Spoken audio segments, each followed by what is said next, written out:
Welcome back to the Solvable Mysteries podcast, everyone. I'm back after maybe 2 or 3 weeks hiatus.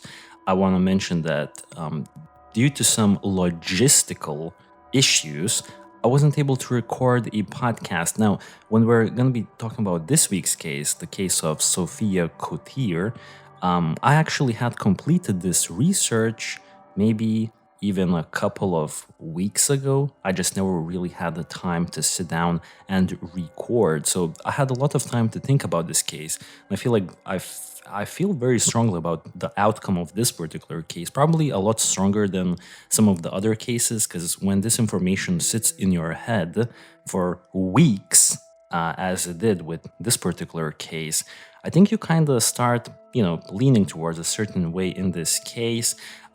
This case of Sophia Koetsier is actually quite unknown, I would say, at least in the English-speaking community. It's a pretty big case in the Netherlands, because this is a case about a 21-year-old Dutch medical student who mysteriously disappeared in Uganda in Africa. So we will jump into all of these details. The last thing I would like to mention before we get going is that I'm actually currently recording from my old apartment back in Kaunas, where, I grew up, and I'm recording on my travel laptop, not on my regular studio setup back home, because now I live in Vilnius, the capital of Lithuania. So hopefully the audio quality is not, let's say it's on par with the regular quality. My apologies if it's a little different this week. With that being said, I think it's about time we jumped into the mysterious and quite disturbing, because of certain details, disappearance of a Dutch woman named Sophia Koetsier. Sophia is a Dutch medical student who disappeared on October 28th in 2015. She disappeared during a trip to Uganda. Sophia is, at the time of her disappearance, it says that she was 22 years of age, and she stood at 1 meter and 76 centimeters, which is around 5'9" in height. Her hair color was dark blonde.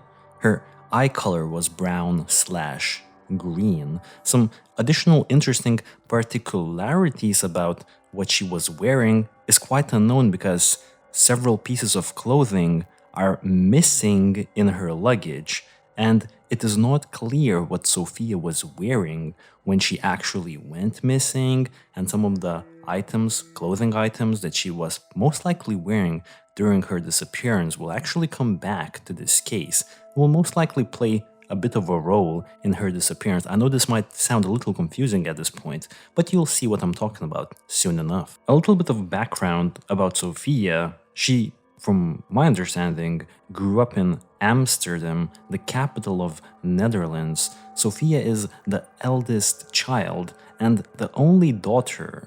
She has 2 younger brothers, and she is described as an enthusiastic, attractive, and very ambitious young woman with a true zest for life. On top of this, Sophia is a very social and open person. She makes contact with everyone effortlessly, and she also has a lot of friends back home in the Netherlands. During my research, I saw a lot of people coming forward, like her friends back from her home in the Netherlands. She seemed like she had a lot of great people around her back home who really had only good things to say about Sophia. A key thing to mention, I believe, in this case is that at age 16, Sophia has been diagnosed with a bipolar disorder that she had managed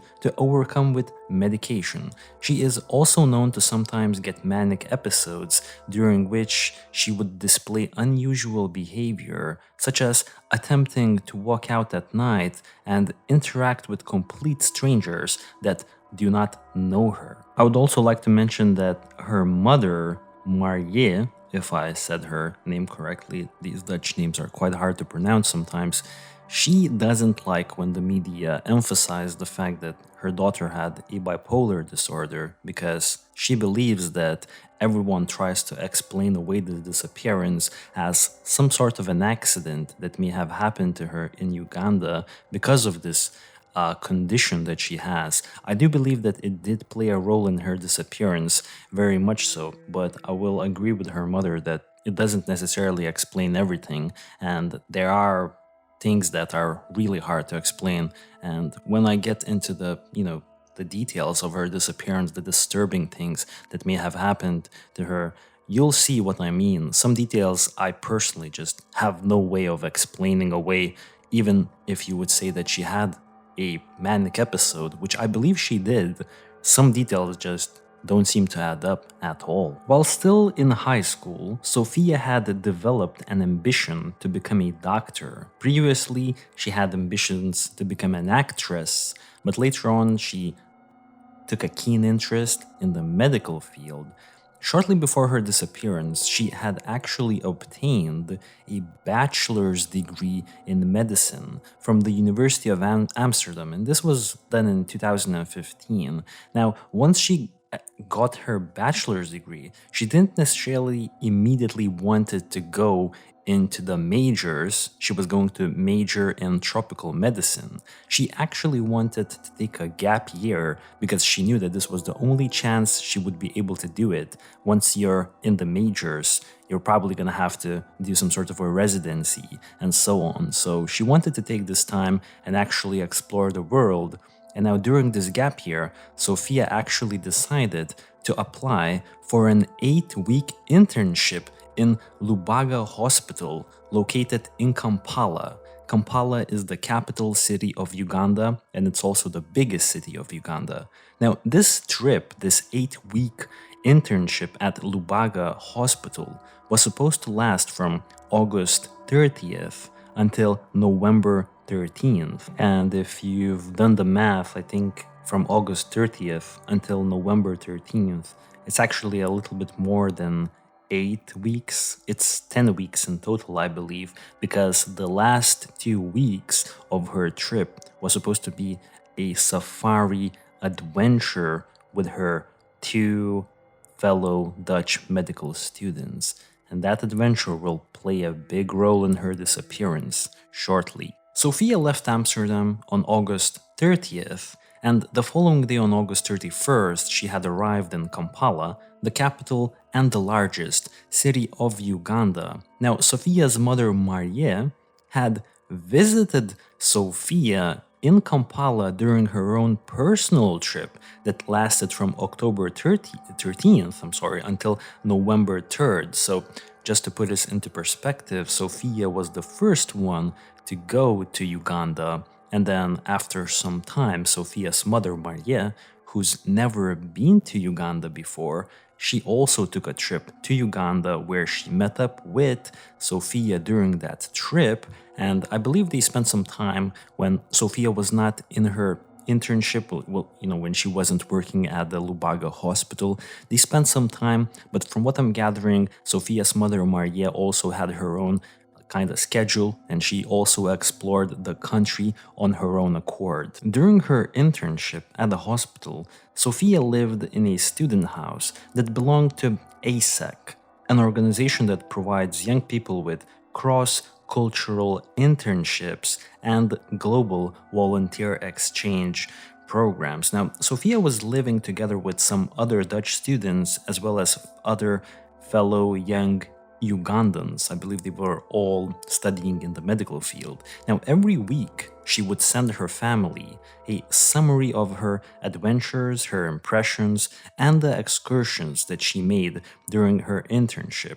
Sophia told her family back home that she was loving her trip to Uganda. She even started learning the local language, Luganda. According to Maria, Sophia's mother, Sophia clearly enjoyed her stay in Uganda. She wasn't quite ready to return home to Amsterdam, as she told various friends back at home. And I've seen some documentaries, Dutch documentaries about Sophia's disappearance, And on those documentaries, I've seen some pictures of Sophia partying and dancing, and also video footage of her like learning some traditional, or maybe not like traditional, but like some sort of a dance style that is popular in Uganda. So she really seemed like she was making a lot of friends. And you kind of have to take this into consideration because she apparently was living with around like 16 young adults, and there was, constant partying plus work. So Sophia, as you all may remember, has a bipolar disorder that doesn't necessarily bode well with not getting a lot of rest, and we'll see soon enough how this may have affected her during this trip. On the 22nd of October, Sophia had said her goodbyes to all of her colleagues in the hospital because this was the last day of her internship.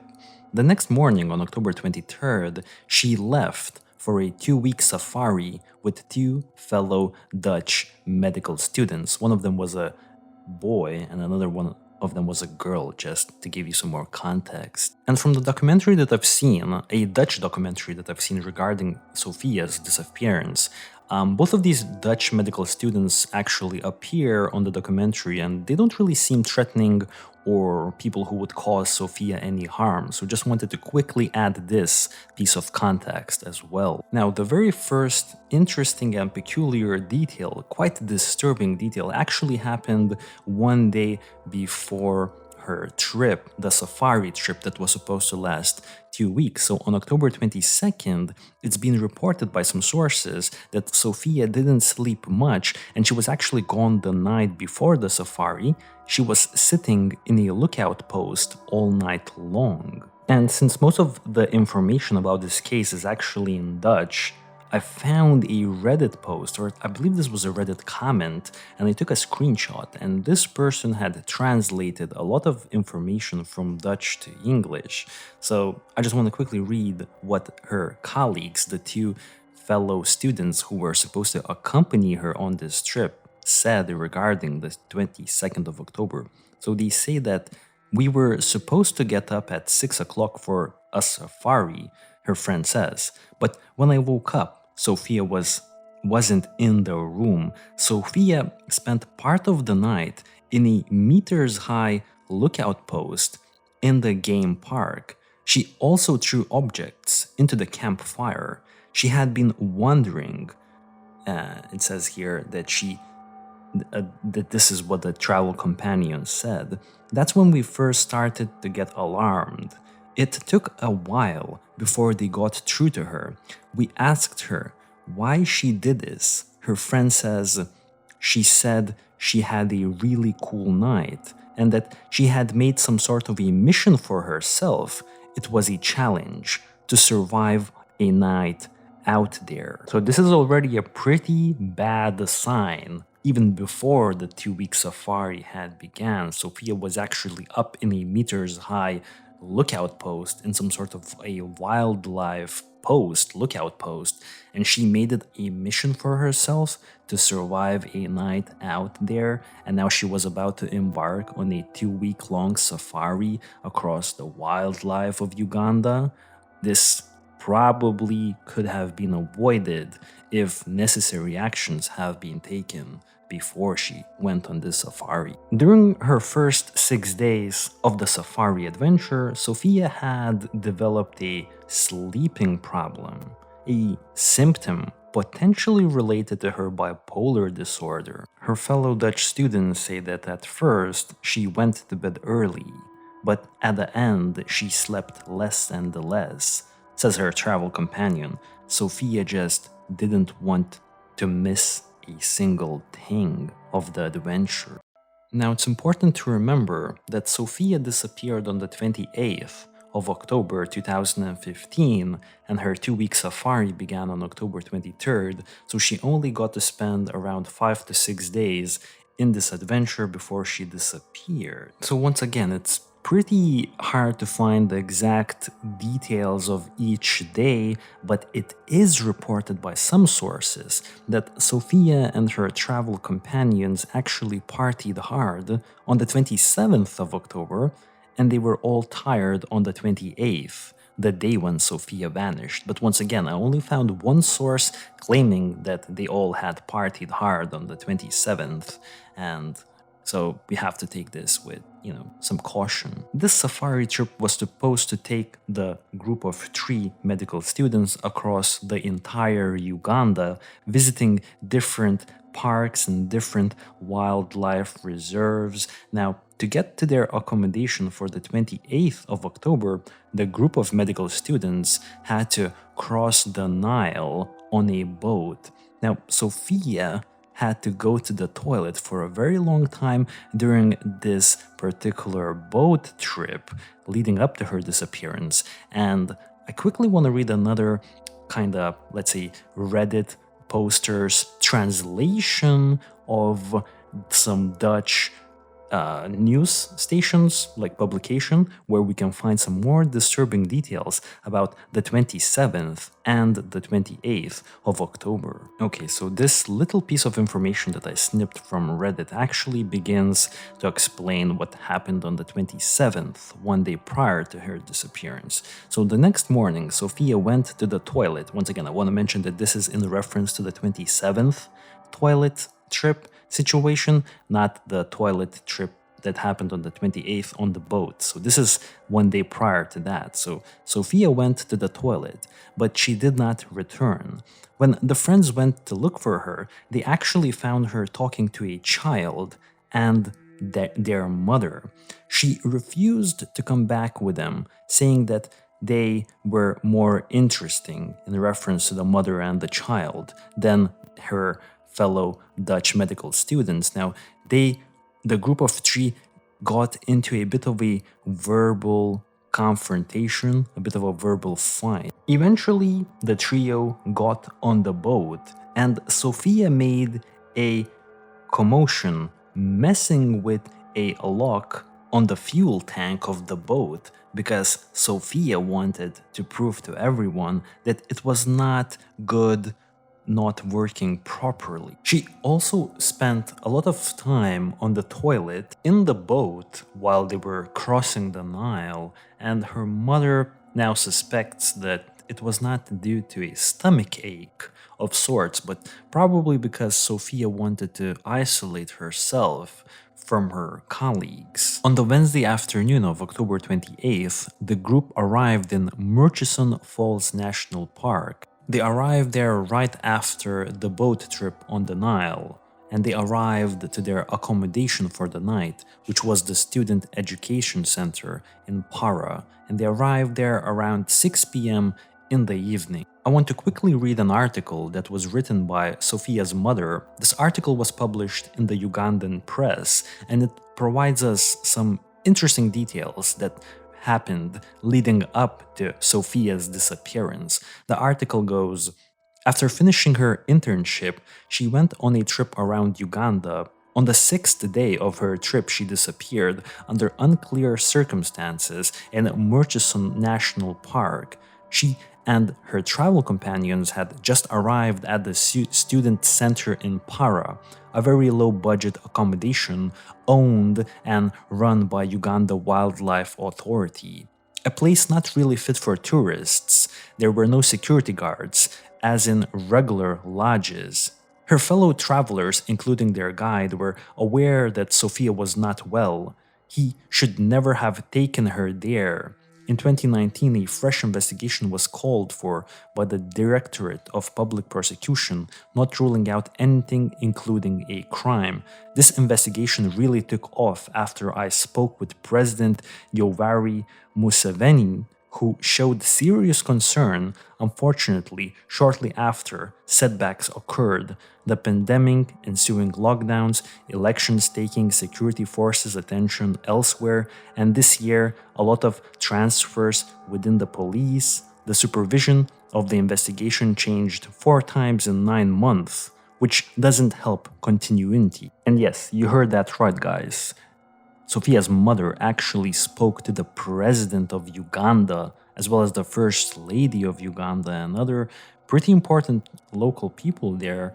And after that, the investigation really took off. But let's quickly go back to the 28th of October and investigate further the day of her disappearance. Once the group of three arrived, they unloaded the car and went to room 1, where they were supposed to spend the night.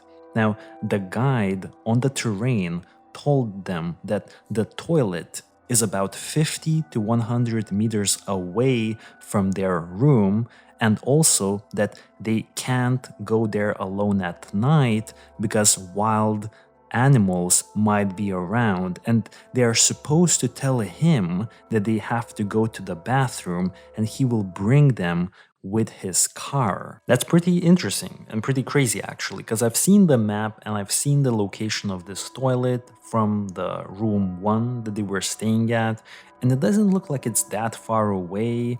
And just because the guide already mentioned the fact that they should inform him if they want to go to the bathroom already tells me that wild animals definitely pass through that area, and I think we should all take this into consideration as we move forward. So the group of three arrived around 6 p.m. and there was still light at that time, like it wasn't completely dark at that point. So when the group arrived at the student center, the two medical students that were accompanying Sophia actually went to the toilet together, and afterwards they decided to call Sophia's mother and inform her that Sophia was not well and she was acting unpredictable. Now, these two travel companions had intentions on bringing Sophia back to Kampala the following day because she was acting unpredictable. Let's remember that Sophia's mother is still in Uganda at this point, but I believe she's still back in Kampala. So Sophia's mother did not accompany Sophia on this safari trip. Now, as they were talking to Sophia's mother actually informed the two students to not inform Sophia about this call because Sophia would get annoyed with them and she would protest this decision to cut the safari trip short because she would want to experience the full 2 weeks of traveling. Now, the two medical students insist that Sophia couldn't have heard their conversation with her mother. However, Sophia's parents believe that Sophia probably overheard or was definitely aware about what her two colleagues were planning to do. So soon after her travel colleagues came back from the toilet trip, Sophia herself announced that she was gonna go to the toilet. And once again, this toilet is a separate building, a little further away from room 1. And actually, this was the last time that Sophia was seen.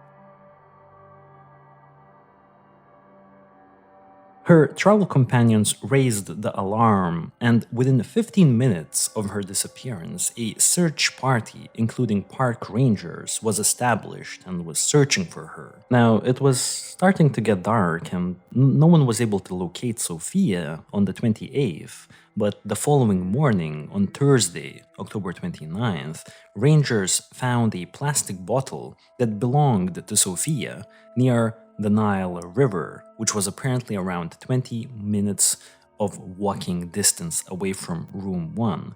Now, according to Google Earth measurements, the Nile River is around 0.3 miles or 0.5 kilometers away from the room. So just to put this into perspective, this whole kind of student center where they were staying at, it was pretty close to the Nile River, and the river will play a big role in this disappearance. Now, once again, the plastic water bottle that was found next to the river that allegedly belonged to Sophia was actually a plastic bottle where Sophia and her travel companions would throw trash during their safari trip because there weren't any trash cans around, obviously, so they would put trash inside of this plastic bottle, which was found on the 29th of October. Now, weather plays a big role in this case, and on October 28th, it was apparently very rainy and very wet. At least that was what the rangers and the search party claims. This was their reasoning why they only found the plastic bottle the next day on the 29th. Now, I couldn't really find a way to kind of investigate what weather was actually in place on October 28th, 2015 in Murchison's Falls Park. However, I found a website regarding Murchison Falls kind of reviews for tourism, and in that kind of report, in that kind of article, it states that October is one of the wettest month throughout the year, and like the peak wetness actually peaks in October. It doesn't rain every day, but when it does rain, it tends to be torrential storms. Temperatures start to slowly increase by November. Now, the morning after that, on Friday, October 30th, a whole trail of items were found along the river bank. Now, the trail spanned 45 meters. This is 40 hours after Sophia was last seen. Several sources point out that these items were not far from the plastic bottle found a day earlier. Now, the items that were found in this trail included one shoe that surprisingly was in mint condition and was very clean, which is pretty strange, a pair of expensive sunglasses. I believe they were Ray-Bans, and they were certainly they certainly belonged to Sophia. Now, Sophia's small purse was also found underneath a tree. A pair of black panties pulled over a branch around 4 to 5 meters high up in the tree were also found. Now, this piece of underwear was proven to belong to Sophia. Also, a number of torn pieces of textile, some were tied to a dead wood on the ground, was also found. These pieces of textile are part of a pair of trousers Sophia owns and was likely wearing when she disappeared. However, Sophia had changed her trousers after arriving at the location, and no one knows for certain what she was actually wearing when she was last seen. And then later, according to some sources, there were some folded up clothes that belonged to Sophia also located near the riverbank, as well as a $50 bill.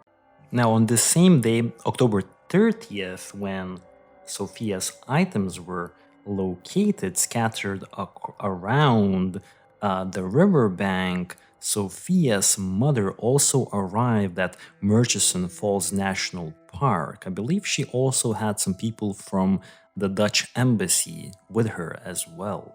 In the following days, police and park rangers searched further on land and in the river. However, Sophia was not found. I would like to read a little piece that I took from a Reddit post once more, and it says that it would take at least 7 minutes to go down to the tree, and you won't hear someone shouting down there. Now, when I talk about the tree, I mean the tree where her underwear was found hanging around 4 to 5 meters up high on a branch. Now, in the dark, it's very dangerous. There are hippos, elephants, crocodiles, and lions. In the dark, it would be impossible to leave. It is said the way back up would be too hard to travel through in the dark, though there is a ranger path going parallel to the shore. If you follow that for 18 minutes, you will end up at a few settlements and a police station. Searches were conducted by helicopter and on the ground with local search dogs and a mixed group of police and park rangers. 7 days into Sophia's disappearance, on November 4th, a Dutch police team arrived, equipped with a drone, but was unable to find Sophia. I'd like to read another portion of an article that I found online, and this is what Sophia's mother had to say. if you don't know anything, you can't rule out anything, Sophia's mother says. And so it's not that Sophia's state of mind has anything to do with her disappearance. She seemed a bit overstimulated the last days before she went missing, her travel companion said. It is unclear what Sophia was doing shortly before her disappearance, but her traveling companions assumed that she did not return from a toilet visit in a small building about 40 meters from their sleeping barracks. That Sophia would have been there seems a logical explanation, also because, and this is important, a witness on the night of the disappearance says that she saw her at the toilet building. To this day, however, it is unclear who this witness was and whether he exists at all. So apparently, there was a witness who saw Sophia in the toilet. And if this is actually true, then we know that Sophia did go to the toilet, at least initially. The article continues. Sophia disappeared shortly after arriving at the Murchison Falls National Park overnight stay. No witness ever came forward who saw her walking through the bush towards the river behind, but rangers found a plastic bottle of her near the river the next morning.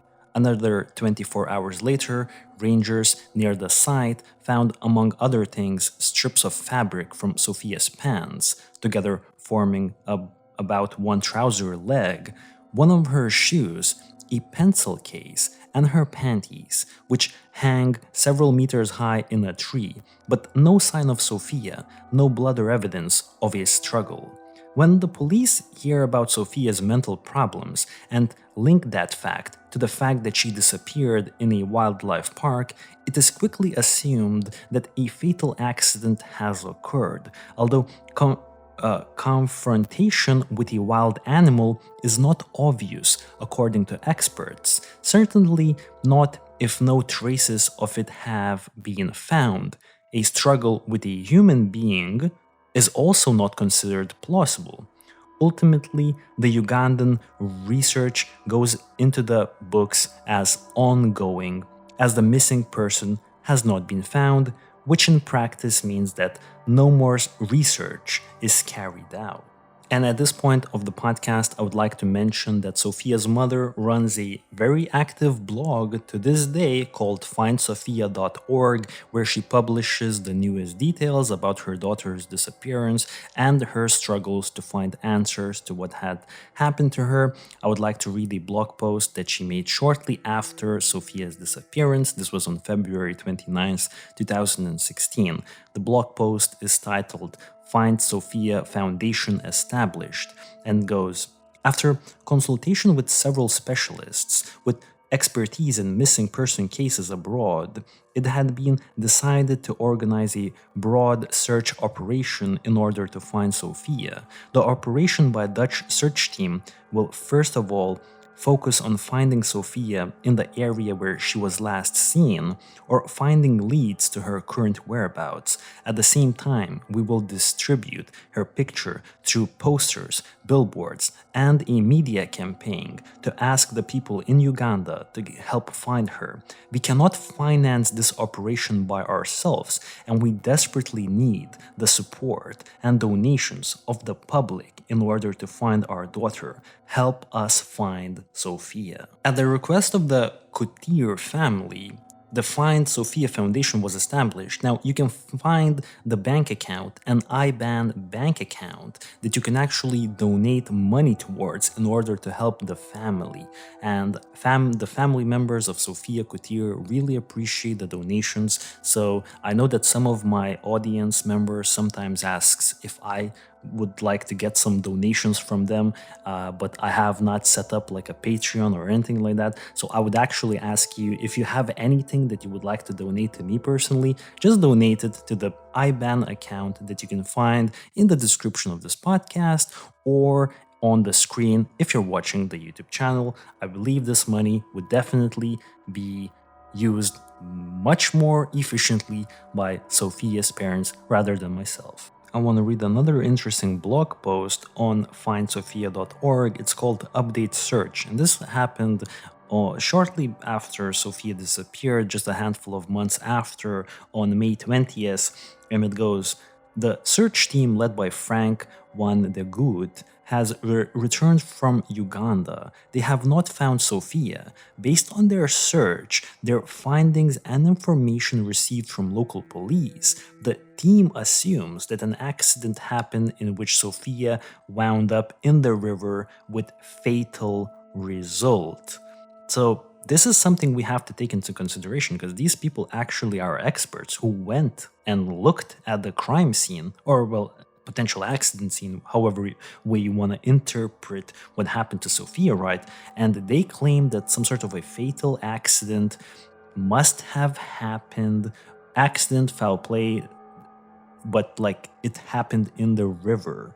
And we have to take this into consideration because we're going on what I've found online, articles and little bits of information wherever I could find some. Now, these people are experts and they did their investigation. I will be leaning quite strongly with what they actually produced after their research. But let's move on with this case. There is another article that Sophia's mother published on the Ugandan news publication called Monitor. I would like to read a little snippet from what her mother thinks about this case. It begins with, what happened to Sophia? The circumstances of Sophia's disappearance are totally unclear, and many things do not add up. The story quickly developed into fatal accident. The girl had mental problems. She was attacked by an animal, eaten by a crocodile, killed herself. End of story. Evidence to support this theory has never been found. Yes, there is a river, but Sophia is a good swimmer, and we don't even know if she actually went there. Who was present that evening at the accommodation where Sophia and her companions were to spend the night? We don't know. Who came or left the park that evening or the day after? We don't know. A few more blog posts from findsophia.org that I found interesting. I want to read them to you. The first one is, the fight continues. A missing child is something you do not wish upon your worst enemy, but sometimes I can't help thinking, just stand in our shoes for a month, stand in our shoes for just a week, and then talk to me again, says Sophia's mother. We have privately initiated DNA investigations on the items found, as the Dutch police did not see the point. Such investigations are very costly, and we have to find funding privately as well. Significant amounts of male DNA have been found on all investigated items. DNA of 7 local Ugandan police officers has been obtained. They were all involved in the original investigation. None of them matched with the DNA traces found. The Dutch police was interested in the DNA report. Of course, we sent it to them, hoping to see some action. Again, no response came. That we are faced to do such an expensive investigation ourselves cannot be explained to anyone, not in Uganda nor in the Netherlands. This is typically seen as a task for the Dutch authorities, who clearly have no other view on the matter. So I actually had to read this blog post a couple of times until I realized what her mother actually is trying to tell us.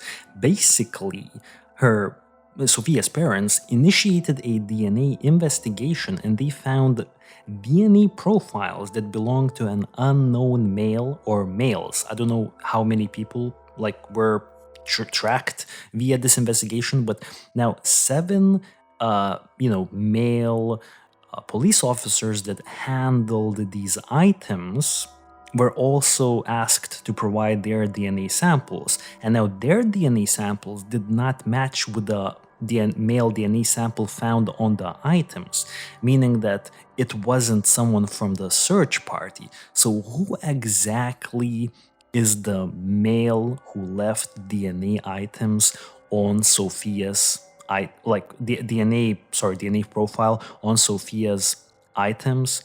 Was it someone from the search party, Or is this proof of foul play? Once again, I don't think there's any way to kind of prove or disprove this. Also, there are a few blog posts on this blog regarding her bipolar disorder, and I want to read a few of them. Sophia, with her lust for life and her urge for adventure, can occasionally become overstimulated, usually when she's under pressure or when there is a lot of unrest and stimulants around her. Sleeping becomes harder and harder, even to the point of insomnia. She will simultaneously get overly tired and overly active and can lose sense of perspective. She might wind up in a downward spiral that she cannot go out of by herself. Medication is needed for her to settle down again. In retrospect, in view of the known facts, this could have played a role in her sudden disappearance. It is crucial we find her as soon as possible, because if she is in this condition, she won't be able to find her own way home. I found additional information about her bipolar disorder on a few articles, and I quickly want to read a snippet from them. So, Sophia's mother tells about her daughter, who apparently effortlessly did 2 profiles at pre-university education and then completed her bachelor's degree in medicine, while she also had a student job in home care in between. Remarkably structured and disciplined. Especially since around her 16th birthday, it appears that Sophia is burdened with a bipolar vulnerability that manifests itself in 3 hypomaniac manic episodes, which are quickly cured with medication and from which she recovers well, so fast and good that she does not fall behind at school and during her studies. Perhaps also helped by the fact that the other side of the bipolar coin, the depression, never manifests itself.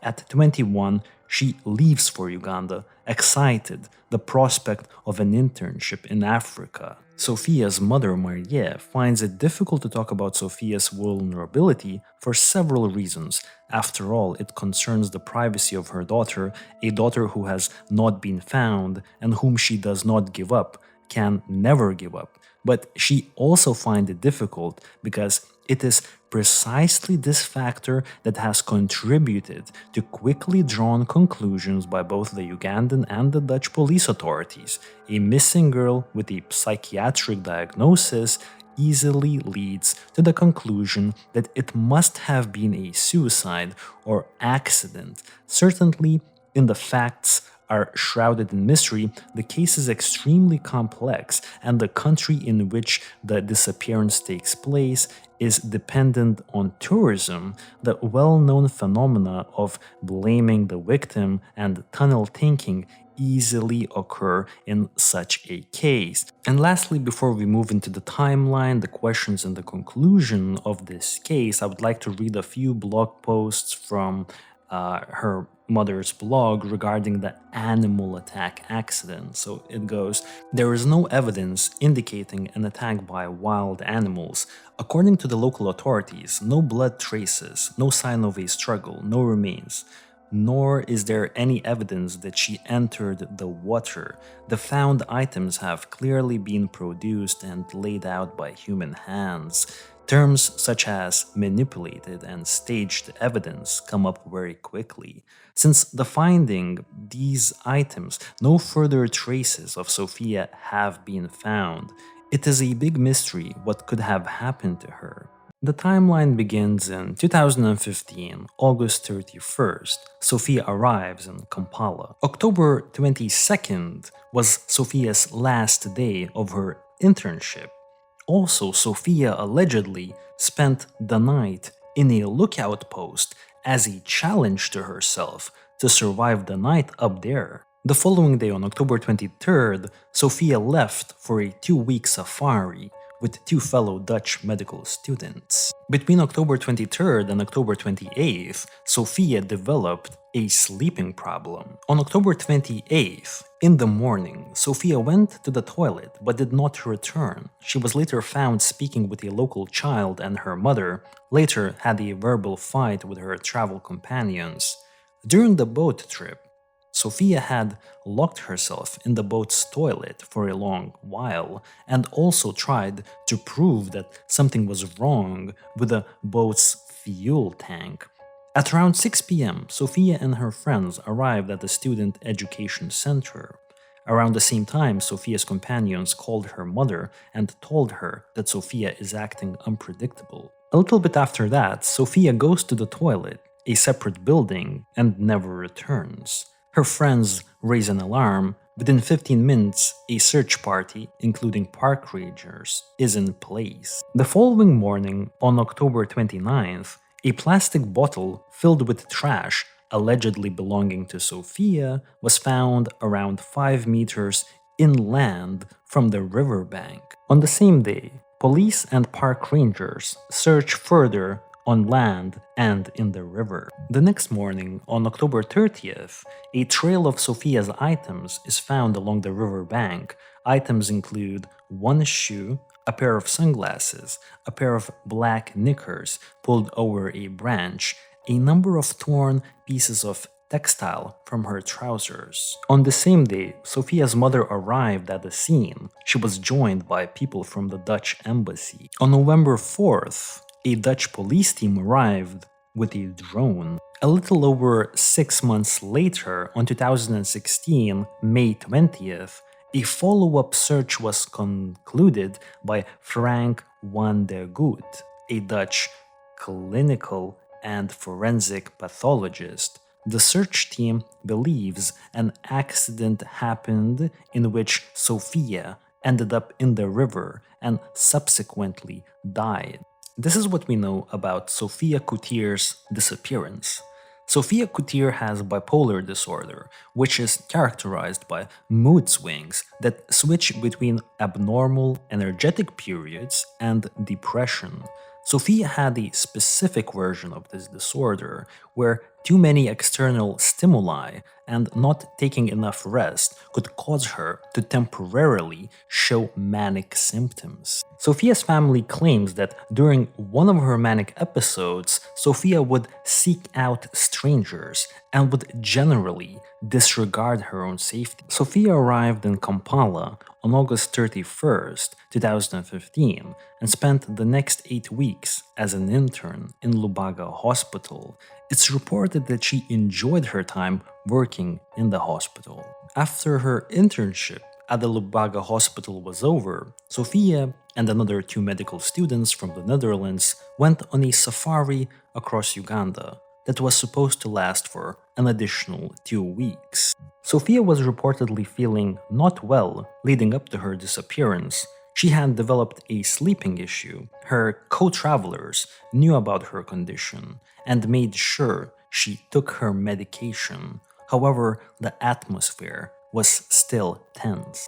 Sophia had also chatted with a friend in the Netherlands leading up to her disappearance. She expressed that she knew that her travel companions had been worried about her and that this had annoyed her a little bit, as she just wanted to be alone for a bit. Sophia had attempted to isolate herself from her travel companions on multiple occasions on the day when she vanished.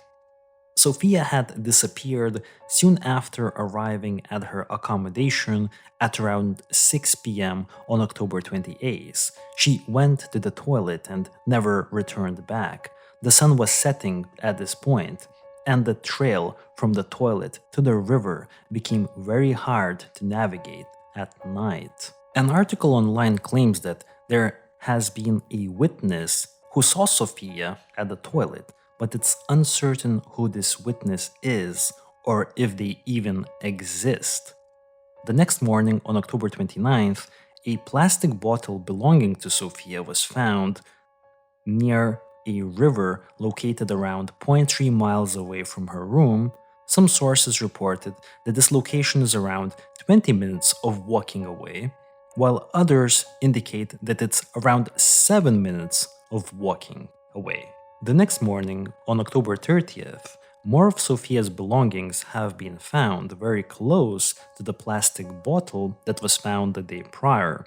Items found include one shoe, a pair of sunglasses, Sophia's small purse was found underneath a tree, her underwear were pulled over a branch around 4 to 5 meters high up in the tree, a number of torn pieces of textile, some tied to dead wood on the ground, were also found.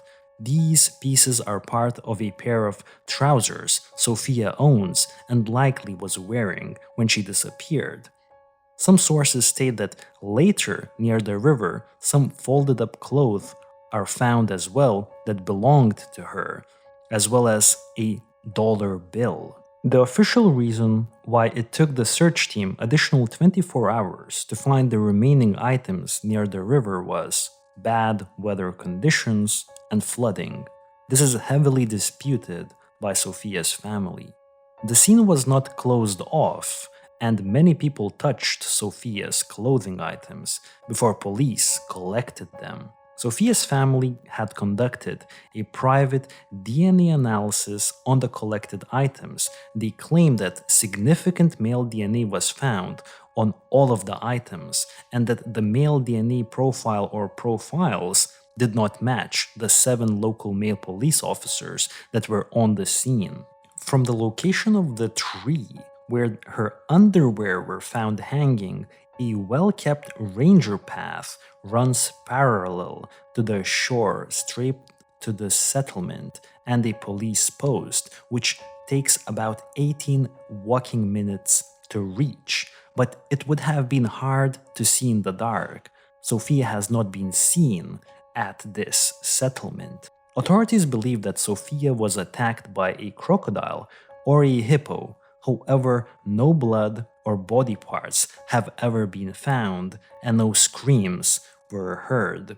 Dutch forensic pathologist Frank van de Goed, who was part of the Dutch investigation team, stated he considered a scenario with only wild animals extremely unlikely due to the neatly folded clothes found next to the river.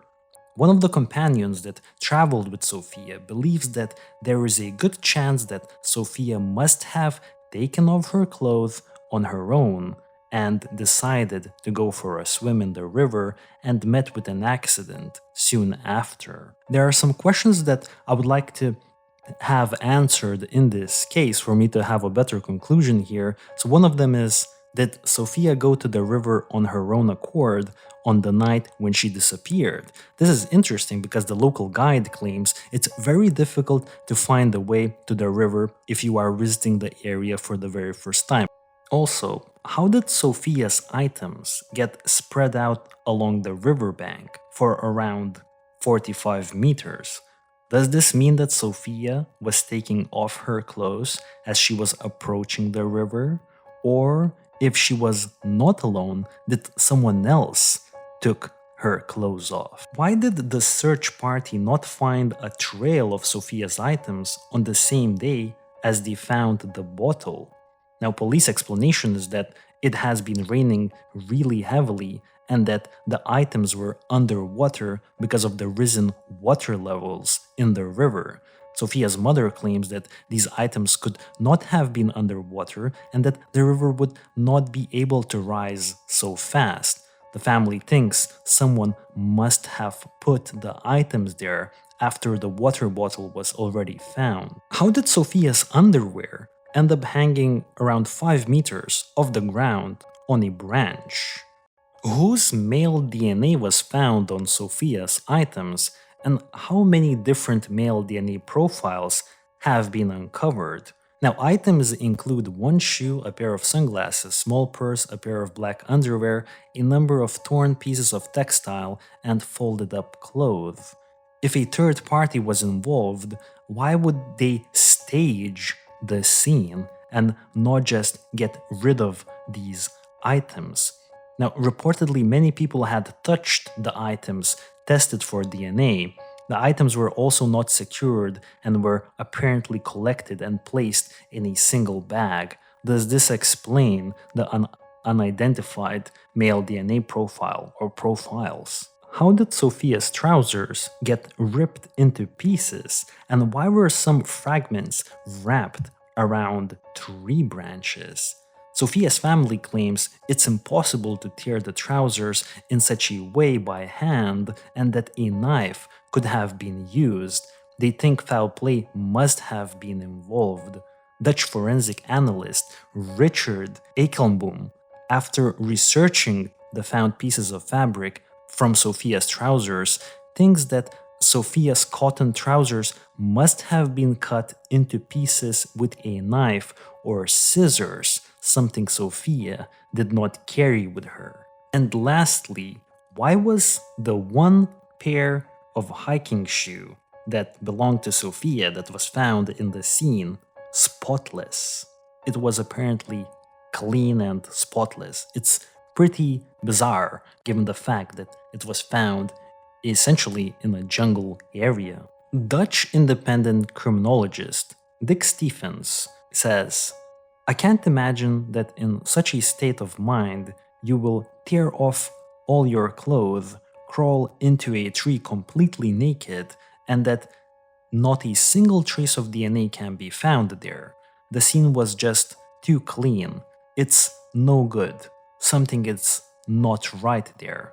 I have never heard of a crocodile eating someone without leaving a splash of blood and then bringing a shoe back and hanging underpants on top of a tree.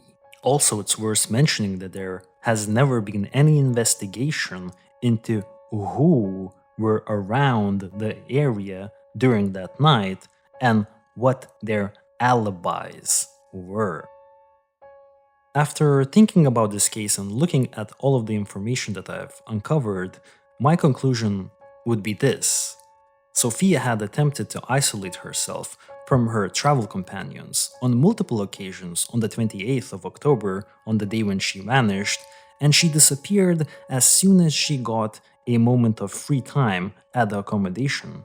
To me, this looks like she voluntarily went to the river, and I would assume she had taken her clothes off as she was approaching the river. This would explain the hanging underwear on top of the tree, as well as the neatly folded clothing. I believe there could have been a chance that Sophia voluntarily entered the Nile River and an accident occurred. On the other hand, I can't fully rule out foul play either. It's unclear who exactly was at the scene leading up to her disappearance and whose DNA profile or profiles have been collected. I don't know how to explain the ripped trousers that her family claims is impossible to do by hand, or the fact that the shoe found allegedly was spotless. Let me know what you guys think about this case, and I will see you on the next episode.